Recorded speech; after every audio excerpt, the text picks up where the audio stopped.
Saudara, dampak mewabahnya virus corona kini juga telah dirasakan oleh dunia pendidikan, organisasi pendidikan, keilmuan, dan kebudayaan Perserikatan Bangsa-Bangsa UNESCO menyebut hampir 300 juta siswa di seluruh dunia terganggu kegiatan sekolahnya dan terancam hak-hak pendidikan mereka di masa depan. Presiden Joko Widodo sudah mengimbau untuk bekerja, belajar, dan beribadah dari rumah semasa pandemi virus corona ini. Pemerintah juga memutuskan untuk membatalkan ujian nasional 2020. Seberapa besar dampak virus corona terhadap dunia pendidikan di Indonesia dan efektifkah langkah belajar dari rumah yang sudah berjalan selama ini? Untuk membahasnya sudah hadir di studio juru bicara Kementerian Pendidikan dan Kebudayaan Ade Erlangga Masdiana. Selamat malam. Selamat malam. Pak Erlangga, apa kabar? Baik. Sehat ya? Sehat. Lalu melalui sambungan Skype ada Ketua Umum Pengurus Besar Persatuan Guru Republik Indonesia PBPGRI Unifah Roshidi. Selamat malam Bu Unifah. Selamat malam Mbak.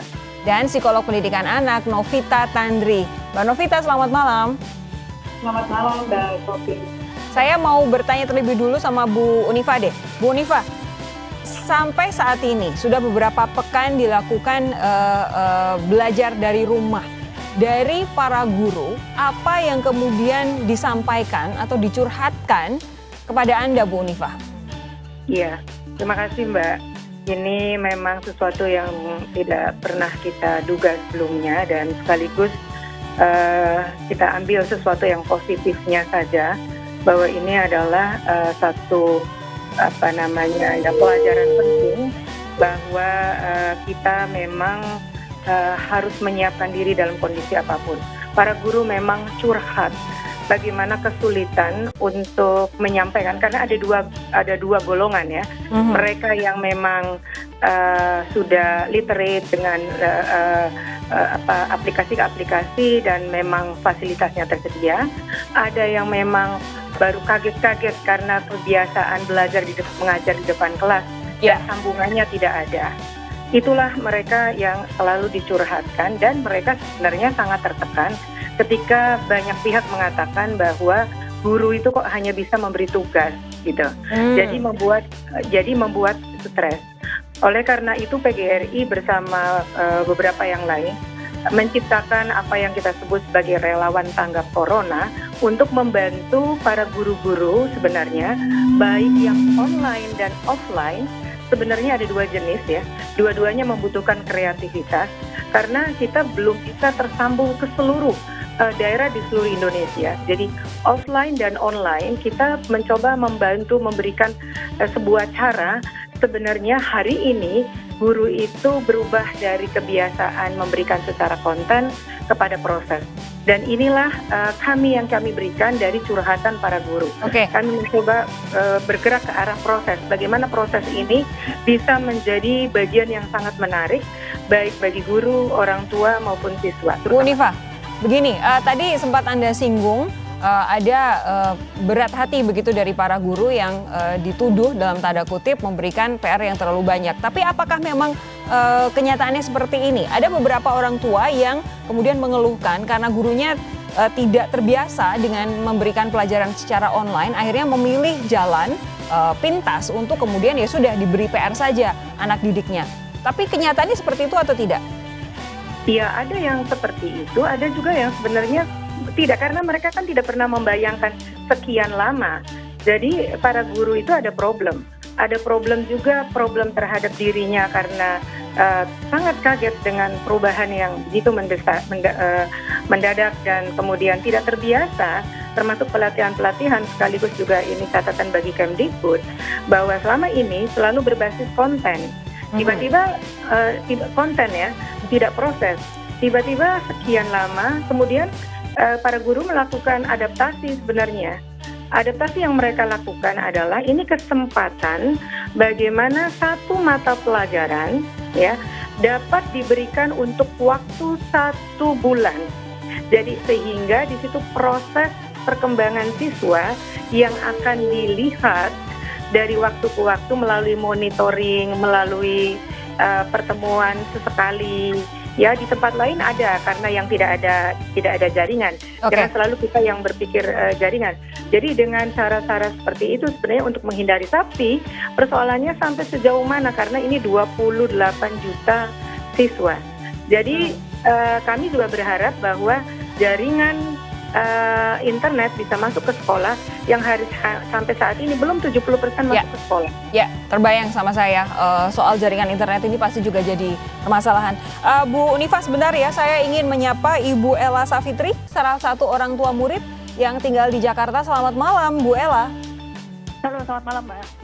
Dengan Sofi, Ibu di Kompas TV. Bu Ella, begini, tadi kita sudah mendengar curhatan dari sisi guru melalui PGRI, tapi kalau dari sisi orang tua murid, seperti apa sih yang saat ini dirasakan ketika harus mendidik anak di rumah selama beberapa pekan?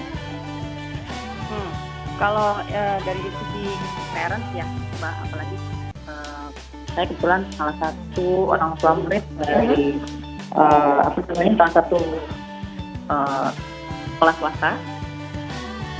Nah, kendala yang dihadapi itu satu betul yang seperti Ibu tadi bilang, sinyal susah. Ya.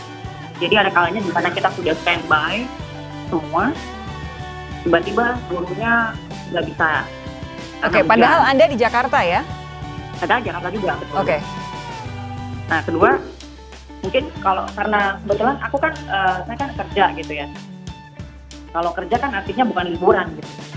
Di work from home gitu. Di satu sisi jadwal meeting anak-anak itu berbarengan dengan kerjaan gitu. Jadi itu yang buat dulu susah. Dimana kita juga ada meeting by conference juga. Di satu sisi anak-anak juga ada meeting Zoom juga gitu. Oke, itu dari sisi teknis. Kalau dari sisi konten pembelajarannya? Nah, ini juga sama.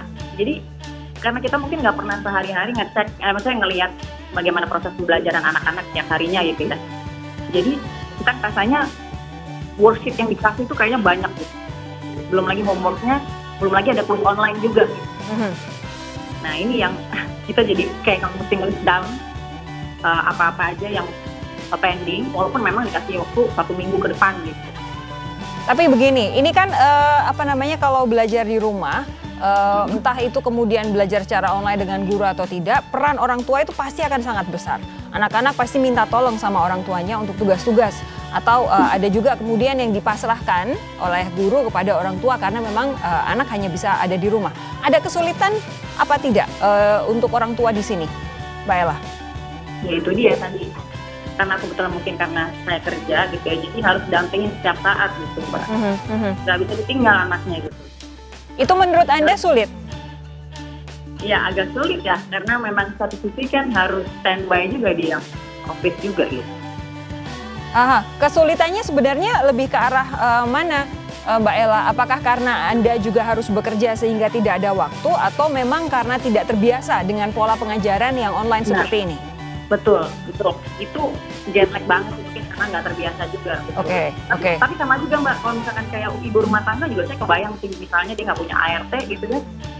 Terus mungkin anaknya nggak cuma satu, kan dia harus bisa sendiri, mesti megang anaknya yang lain, atau mungkin dia harus masak, atau dia harus bersih-bersih, kita nggak tahu juga ya, mungkin pasti ribet juga sih. Mbak Ella, tapi begini, setelah beberapa pekan anak Anda atau mungkin anak-anak Anda ada di rumah belajar melalui online begitu, adakah perubahan dari perilaku, dari sikap, dari sisi psikologi mereka ketika memang selama beberapa pekan harus belajar di rumah? Yang beda-beda ya. Kalau anak saya yang gede, dia ngerasanya malah seneng. Oke. Karena dia sih nggak perlu, ya mungkin nggak perlu bangun terlalu pagi, nggak perlu ya mandi gitu ya. Cuman kalau anak yang kedua sih dia lebih kayak pengen ketemu teman-temannya. Oke. Itu lebih ke arah pengen ketemu teman-teman. Tapi kalau perubahan sikap perilaku karena belajar secara online, ada tidak spesifik itu? Dia lebih ngandelin ke orang tua sih, lebih ngandelin ke kita. Lebih tidak? Lebih ngandelin ke orang tua. Oke, lebih mengandalkan ke orang tua ya? Iya, karena mungkin masih kecil juga Mbak, karena yang satu masih grade 2. Oke, nanti saya akan minta respons dari Pak Erlangga dan juga Mbak Novita sesaat lagi. Saya mau mengucapkan terima kasih terlebih dulu untuk Mbak Ella Safitri, orang tua murid yang ada di Jakarta, sudah bergabung bersama kami di Sapa Indonesia.